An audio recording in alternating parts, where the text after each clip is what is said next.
Agora há pouco a gente falou de acidente aéreo, né? No dia que a música morreu. Eu queria trazer um outro acidente aéreo inusitado. Né? Morreu gente e tal, mas foi uma coisa. Vamos falar aqui. Foi um marco também na aviação. Assim como o dia que a música morreu, as autoridades americanas mudaram o formato de dar as notícias, né? Teve mudança nesse outro acidente também. Vou começar a falar, depois eu trago a imagem. Voo 820 da Varig, partindo do Galeão para Orly. Quando? 11 de julho, há 4 dias atrás, só que há 49 anos, em 1973, 2 anos depois, inclusive, da música American Pie, né? Esse avião de Galeão para Orly, em Paris, ele acabou caindo porque teve um incêndio começando no lavatório. Alguém que estava fumando lá no lavatório, provavelmente o cigarro, caiu ali num papel, pegou fogo, fumaça, começou a tomar a cabine e ele começou a perder altitude, perder controle, o fogo, a fumaça começou a se espalhar e acabou caindo 5 minutos antes de chegar no aeroporto. Ele não resistiu, era um Boeing 707, caiu a 5 minutos do aeroporto. 123 mortos, 11 sobreviventes. Dos 11 sobreviventes, 10 eram da tripulação e um único passageiro que sobreviveu.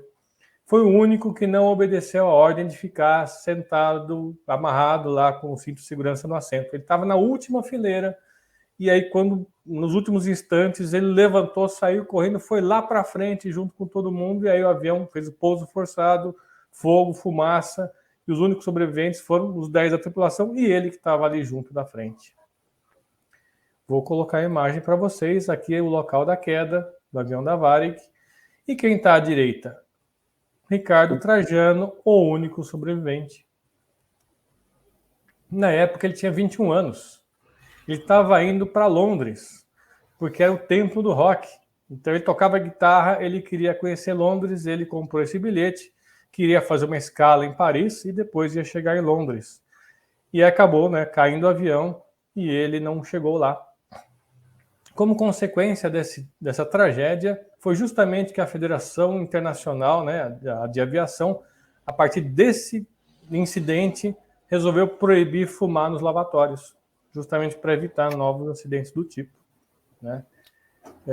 Só que, olha só que inusitado, né? Tem duas continuações dessa história. Essa foto que vocês estão vendo de Trajano não está com 21 anos, ele está recente, né?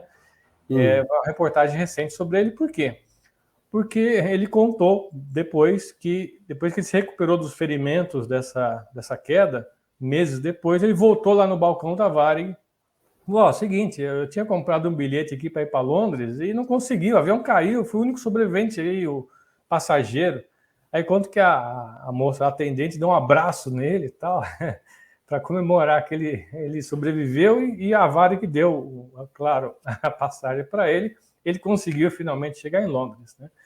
E aí, mais recentemente, ele contou uma outra história muito louca. Era ele que estava fumando. Não foi ele. Filho da... Não foi ele. Não foi. Ele contou que ele recebeu uma ligação recentemente de uma pessoa que se identificou como irmão ou parente de duas mulheres que não conseguiram embarcar nesse voo 820 na época, porque deu overbooking. A atendente falou, não vai dar para embarcar vocês, que deu overbooking, não dá para vocês embarcarem. Só que ele, o Ricardo Trajano, ele foi na última fileira, naquele assento do meio, e os dois do lado estavam vazios. Então foi um erro. Tinha, na verdade, 2 lugares, e o pessoal lá do aeroporto falou, não tem, deu overbook, e não era verdade, eles se confundiram. E foi a sorte, porque se essas duas tivessem sentado ao lado dele, ele não teria tido tempo de sair correndo lá na frente, e teria morrido ele e as duas mulheres também. Nossa. Então, olha só, uma cara de coincidências aí do overbooking que não aconteceu, salvou 3 vidas aí, né? E uma outra coisa mais louca ainda, o piloto desse avião do voo 820 era um piloto experiente chamado Gilberto Araújo da Silva.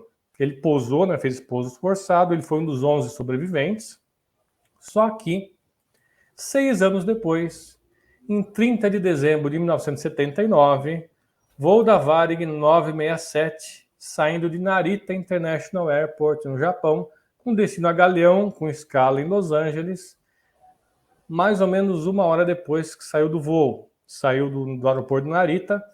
Só tinham 6 tripulantes, era um outro Boeing 707, não tinha passageiros, mas tinha 53 pinturas do pintor Manabu Mabe, que é um pintor brasileiro e japonês, né? Deve ser, como é que chama? Sansei, né? Que é misto, né? Eram 53 pinturas avaliadas em 1,4 milhões de dólares e os 6 tripulantes, entre eles o piloto Gilberto Araújo, que pousou aí o voo 820 aí naquela tragédia.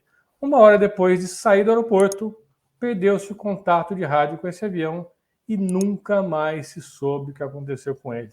Desapareceu ele, o avião, as pinturas, os tripulantes, ninguém mais nunca soube dele. 6 anos depois, o mesmo piloto não escapou a segunda vez. Predestinado, né? Veja só que loucura, né? Caraca. Deus mandou ele para fazer uma faxina, hein, bicho? Não é pior do que aquele lá que se trancou na cabine lá e jogou o avião o copiloto, né? Esperou o piloto sair da cabine, se trancou lá e jogou o avião nas... Aquele que estava com depressão, acho, né? É.